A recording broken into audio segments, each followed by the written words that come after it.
A kú déédé àsìkò yìí. Kókó inú ìwé ìròyìn la mú wá fún yín láti inú àwọn ìwé ìròyìn ilé wa. Orúkọ tèmi ni Ọmọgbémisọ́lá ọmọ Alọ́gọ̀madẹ̀.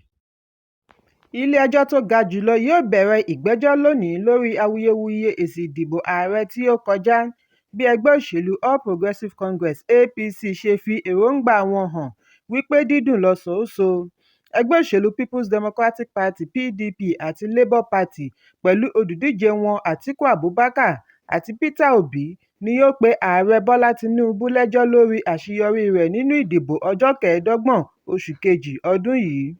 Síwájú àkókò yìí ni àwọn ẹgbẹ́ alátakò méjèèjì pàdánù ní ilé-ẹjọ́ tribunal níbi tí wọ́n ti kọ́kọ́ gbọ́ awuyewuye lórí àṣeyọrí Tinubu. Èyí kò tẹ́ wọn lọ́rùn ni wọ́n ṣe gba ilé-ẹjọ́ tó ga jùlọ kí ilé-ẹjọ́ tó wá fi ìgbẹ́jọ́ sí òní. Nígbà tí ó ń bá akọ̀ròyìn sọ̀rọ̀ lánàá lórí ìgbẹ́jọ́ òní, olùdarí ìròyìn fún ẹgbẹ́ APC Bala Ibrahim sọ wípé àwọn ń retí ìdájọ́, àwọn sì mọ̀ wípé ìdájọ́ ilé-ẹjọ́ tó ga jùlọ jẹ́ ìdájọ́ òdodo. Ó ní ẹgbẹ́ alátakò yóò tún rí ìjákulẹ̀ kí olúkúlùkù gbá kámú lórí ìdájọ́ tí ilé-ẹjọ́ tó ga jùlọ bá gbé kalẹ̀. Ṣùgbọ́n ẹgbẹ́ òṣèlú PDP fi èròǹgbà wọn hàn wípé àwọn ní ìgbàgbọ́ wípé ilé-ẹjọ́ tó ga jùlọ yóò júwe ilé fún Tinubu kí ó sì kéde Atiku gẹ́gẹ́ bí olúborí. Akọ̀wé àgbà fún ẹgbẹ́ òṣèlú PDP Débọ̀ Ológunàgbà nínú àtẹ̀jáde àná sọ wípé ọmọ orílẹ̀-èdè Nàìjíríà àti gbogbo àgbáyé ń retí ìdájọ́ láti ọ̀dọ̀ ilé-ẹjọ́ tó ga jùlọ pẹ̀lú ìrètí wípé wọn yóò ṣe àmúlò òfin ilé-ẹjọ́, ìlànà òfin ìdìbò àti ìlànà òfin ìjọba àpapọ̀ nínú ìdájọ́ rẹ̀. Ó ní èròǹgbà àwọn ará ìlú ni wípé ilé-ẹjọ́ tó ga jùlọ yóò lo àǹfààní yìí fìdí ẹ̀ múlẹ̀ wípé lóòótọ́ ni ẹ̀ka ìdájọ́ jẹ́ ìfọ̀kànbalẹ̀ fún mẹ̀kúnnù. Ṣùgbọ́n ẹgbẹ́ òṣèlú Allied People's Movement náà rọ ilé-ẹjọ́ tó ga jùlọ wípé kí wọ́n da ìbò tí ó gbé Tinubu wọlé nù nítorí yíyàn sípò igbákejì rẹ̀ kò tọ̀nà. Ẹ̀kúnrẹ́rẹ́ ìròyìn yìí wà nínú ìwé ìròyìn Punch tó jáde lónìí.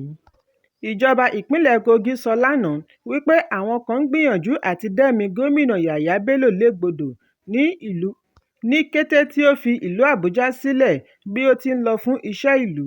Gẹ́gẹ́ bí àtẹ̀jáde tí kọmíṣánná fún ìròyìn Kingsley Fánwò gbé jáde, wọ́n ní ìkọlù yìí wáyé láàrin aago 4 ìrọ̀lẹ́ àná ọjọ́ Àìkú ọjọ́ 22 oṣù kẹwàá. Nínú ọ̀rọ̀ rẹ̀, ó ní àwọn wọ̀nyí wọ aṣọ ológun bí wọ́n ti rẹ́bùrú ọkọ̀ gómìnà àti àwọn tí ó tẹ̀lé e tí wọ́n sì ń yìnbọn kíkankíkan sí ọkọ̀ gómìnà àti àwọn tí ó tẹ̀lé e. Nígbẹ̀yìn, àwọn ẹ̀ṣọ́ aláàbò tó tẹ̀lé gómìnà ba ìmọ̀ àwọn ẹni ibi tí wọ́n sọ ara wọn di ọ̀gá yìí jẹ́. Àtẹ̀jáde náà tẹ̀síwájú wípé ìkọlù yìí wáyé ní ẹ̀ẹ̀mẹta ọ̀tọ̀ọ̀tọ̀, èyí tí ó gbẹ̀yìn wáyé ní agbègbè ilé ìjọba ní Kwali láàrin aago 4 kọjá 20 ìṣẹ́jú. Wọ́n ní wọ́n ti ṣe àfisùn yìí ní iléeṣẹ́ aláàbò ní ìpínlẹ̀ àti ìjọba àpapọ̀. Ìwádìí sì ti bẹ̀rẹ̀ láti lè dènà irúfẹ́ ìṣẹ̀lẹ̀ bẹ́ẹ̀ lọ́jọ́ iwájú. Ó ní àwọn kan mọ̀ọ́mọ̀ fẹ́ sọ ìpínlẹ̀ Kogi lórúkọ burúkú kí wọ́n lè rí i gẹ́gẹ́ bí ìpínlẹ̀ tí kò sí ààbò síwájú ìdìbò gómìnà tí yóò wáyé ní ọjọ́ 11 oṣù kọkànlá ọdún yìí. Gẹ́gẹ́ bí alámòjútó, àwọn yóò rí i dájú wípé ẹnikẹ́ni kò ṣẹ̀rù ba àwọn ará ìpínlẹ̀, pàápàá jùlọ àwọn olóṣèlú tí wọ́n ń kówó lé àwọn ọ̀bàyéjẹ́ lórí. Ó wáá rọ àwọn ará ìlú láti wà ní ìfojúsùn kí wọ́n sì ṣe àfisùn ìrìn tí ó bá mú ìfura dání ní agbègbè. Ẹ̀kúnrẹ́rẹ́ ìròyìn yìí wà nínú ìwé ìròyìn Punch tó jáde lónìí. Àjọ tó ń gbógun ti títà, rírà àti mímu egbògi olóró National Drug Law Enforcement Agency (NDLEA) ti fi ọwọ́ ṣìkún òfin mú ẹni 40 ọdún oníṣòwò tí ó fi ilẹ̀ Spain ṣebùgbé, Sheriff Egbo Ali, ní pápákọ̀ òfurufú Nnamdi Azikiwe ìlú Àbújá nígbà tí ó fẹ́ gbìyànjú àti wọ ọkọ̀ òfurufú lọ ìlú Paris, orílẹ̀-èdè Faransé lẹ́yìn tí wọ́n kófìrí wípé ó gbé egbògi olóró mì. Àjọ NDLEA sọ wípé àwọn mú ọ̀gbẹ́ni Egbo ní ọjọ́ Àbámẹ́ta ọjọ́ 14 oṣù kẹwàá lẹ́yìn tí àyẹ̀wò nípasẹ̀ ìmọ̀ ẹ̀rọ ṣe àwárí ọ̀pọ̀lọpọ̀ ìdì egbògi olóró nínú ikùn rẹ̀. Lẹ́yìn tí wọ́n parí àyẹ̀wò ni ọ̀gbẹ́ni ya ìdì egbògi olóró 93 tí ìwọ̀n rẹ̀ jẹ́ 2.222 kilograms. Nínú àtẹ̀jáde ni afurasí yìí ti ṣàlàyé wípé òun ń ṣiṣẹ́ ní oko adìyẹ ní Madrid, ilẹ̀ Spain. Bákan náà ni òun tún ń ṣòwò egbògi olóró. Nínú àtẹ̀jáde kan náà ni àjọ NDLEA ikọ̀ ti NACO ní pápákọ̀ òfurufú Muritala Muhammed ìpínlẹ̀ Èkó ní ọwọ́ ba ẹrù kan tí ó ní páálí mẹ́wàá tí àpapọ̀ rẹ̀ jẹ́ 500 kóró tramadol. Ọkọ̀ tí ó wá láti ilẹ̀ India lójúnà Qatar ni wọ́n gbèrò rẹ̀ lọ Monrovia àti ilẹ̀ Liberia, ṣùgbọ́n afẹ́fẹ́ fẹ́ àṣírí tú nípasẹ̀ àjọ NDLEA àti àwọn akẹgbẹ́ wọn tí ó wà ní ilẹ̀ Liberia. Ẹ̀kúnrẹ́rẹ́ ìròyìn yìí wà nínú ìwé ìròyìn Vanguard tó jáde lónìí. Lẹ́yìn wákàtí díẹ̀ tí wọ́n ṣe ìyànsípò rẹ̀ gẹ́gẹ́ bí alága ìgbìmọ̀ ẹlẹ́ni 25 fún ìdásílẹ̀ ẹ̀ṣọ́ agbègbè fún ìpínlẹ̀ Sokoto fún ìdàgbàsókè ètò ààbò, ọ̀gágun fẹ̀yìntì Garba Moyi Isa ti kọ̀wé fi ipò rẹ̀ sílẹ̀.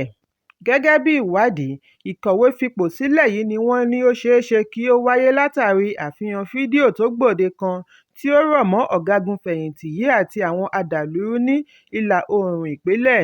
Moyi tí ó ti fìgbà kan rí jẹ́ kọmíṣánná ní 3 ọ̀tọ̀ọ̀tọ̀ ní ìpínlẹ̀ nígbà tí ó ń bá àwọn akọ̀ròyìn sọ̀rọ̀ ní àjọ Nigerian Union of Journalists (NUJ) tí ó wà ní ìpínlẹ̀ Sokoto sọ wípé òun kọ̀wé fi ipò sílẹ̀ kí orúkọ rẹ̀ má bàa bàjẹ́. Ó ní kété tí wọ́n yan òun sípò ni àwọn oníbàjẹ́ èèyàn bẹ̀rẹ̀ sí í ba òun jẹ́ pẹ̀lú èròǹgbà àti ba òun lórúkọ jẹ́. Gẹ́gẹ́ bí ọ̀rọ̀ rẹ̀, ó ní òun sin ilẹ̀ Nàìjíríà tọkàntọkàn kí òun tó fẹ̀yìntì gẹ́gẹ́ bí colonel. Lẹ́yìn èyí ni ó darapọ̀ mọ́ àwọn olóṣèlú kí ó tó jẹ alága ìjọba ìbílẹ̀. Ajagunfẹ̀yìntì yìí ní òun jẹ́ kọmíṣánná 3 kí òun tó kọ̀wé fipò sílẹ̀ ní sáà ìjọba tí ó kọjá láìsí àbàwọ́n. Fún ìdí èyí, òun kò lè fi ọmọlúàbí òun ṣeré rárá. Ẹ̀kúnrẹ́rẹ́ ìròyìn yìí wà nínú ìwé ìròyìn Leadership tó jáde lónìí.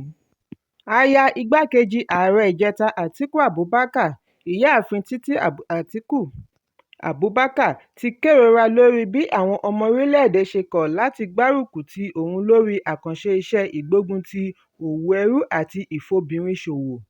Women Trafficking and Child Labour Eradication Foundation (WOTCLEF) nítorí pé òun jẹ́ aya olóṣèlú tí ó tún jẹ́ oníṣòwò. Ó wá jẹ́jẹ̀ẹ́ wípé òun kò ní jẹ́ kí eléyìí dí òun lọ́wọ́ nítorí òun ti pinnu láti rí i dájú wípé òpin dé bá ìfọmọṣòwò láwùjọ. Ìyáàfin Abubakar ní òun ti wà lẹ́nu iṣẹ́ yìí láti ọdún 24 sẹ́yìn pẹ̀lú owó oúnjẹ tí ọkọ ń fún un.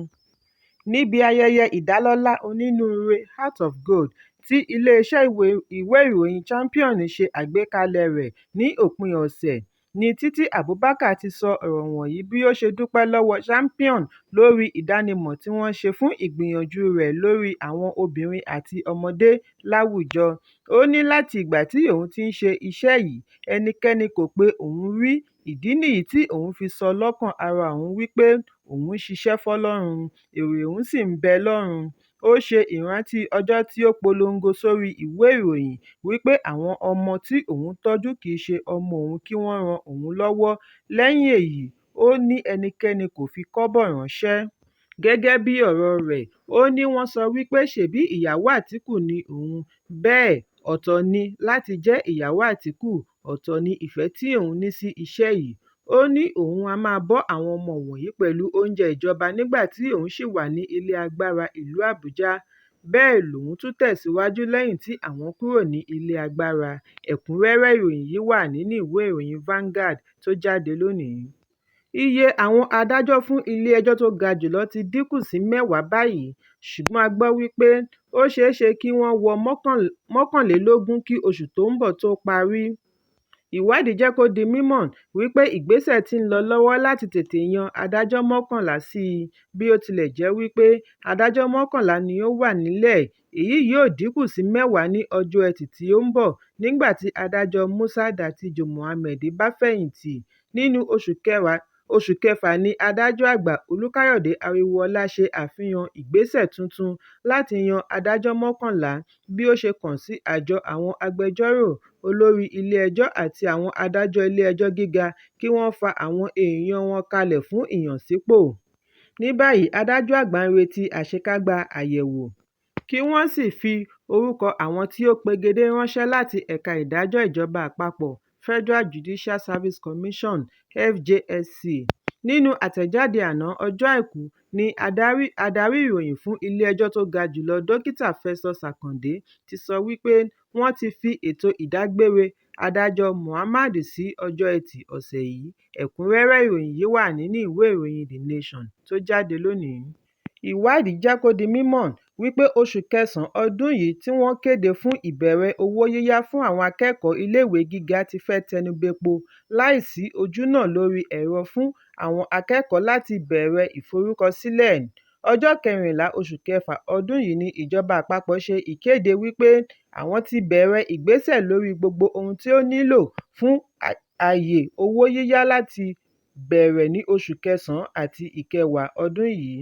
Akọ̀wé àgbà fún ẹ̀ka ètò ẹ̀kọ́ Andrew David Adéjọ nígbà tí ó ń bá àwọn akọ̀ròyìn sọ̀rọ̀ ní ìlú Àbújá sọ wípé Ààrẹ Bọ́lá Tinubu ti bu ọwọ́ lu ìgbìmọ̀ tí yóò ṣe àmójútó àbádòfin yìí.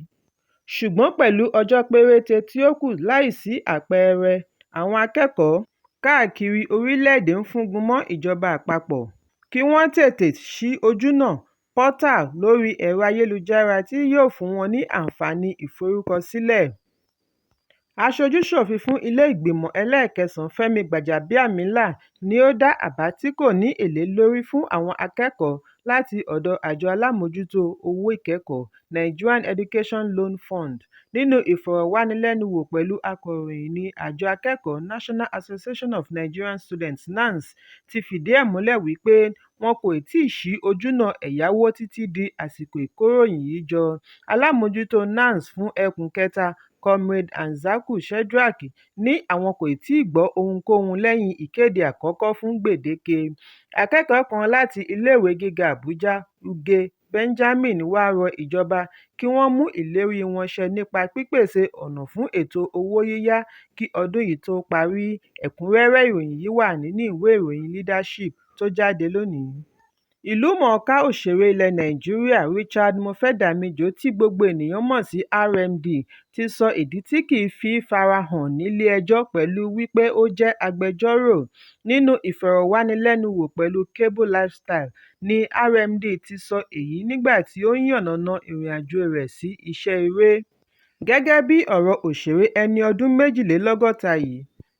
méjìlélọ́gọ́ta yìí, ó ní òun jẹ́ ẹni tí ó ní ìgbàgbọ́, kò sì pọn dandan kí gbogbo ènìyàn gun orí pẹpẹ lọ́sọ̀ọ̀sẹ̀ kí ó tó sin Ọlọ́run tọkàntọkàn. Ó ní pẹ̀lú gbogbo ọkàn ni òun fi ń sin Ọlọ́run láàyè rẹ̀, pẹ̀lú ìgbàgbọ́ wípé ṣíṣe àṣeyọrí lẹ́nu iṣẹ́ ní í ṣe pẹ̀lú bí ènìyàn bá ṣe sin Ọlọ́run sí. Ó ní òun ní ipa lára ẹ̀dá ènìyàn, òun sì ń ṣe iṣẹ́ òun gẹ́gẹ́ bí ojúṣe tí Ọlọ́run fún òun. Damijo tẹ̀síwájú wípé a máa ya ọ̀pọ̀ lẹ́nu bí wọ́n bá gbọ́ wípé agbẹjọ́rò tí kìí lọ ilé-ẹjọ́ ni òun jẹ́, òun á sì máa ṣàlàyé fún wọn wípé kìí ṣe gbogbo agbẹjọ́rò ni ó nílò àti lọ ilé-ẹjọ́. Ẹ̀kúnrẹ́rẹ́ ìròyìn yìí wà nínú ìwé ìròyìn The Nation tó jáde lónìí. Kókó inú ìwé ìròyìn àsìkò yìí kò ní jù báyìí lọ. Ẹ pàdé mi ní ìrọ̀lẹ́ fún àkọ́tun. Kí a tó lọ, ẹ má ṣaláì fi àríwísí yín ránṣẹ́, ìyẹn comment, kí ẹ sì bá wa subscribe sójúnà wa lórí YouTube kí Kókó Inú Ìwé Ìròyìn lè máa tẹ̀ yín lọ́wọ́ ní kíákíá.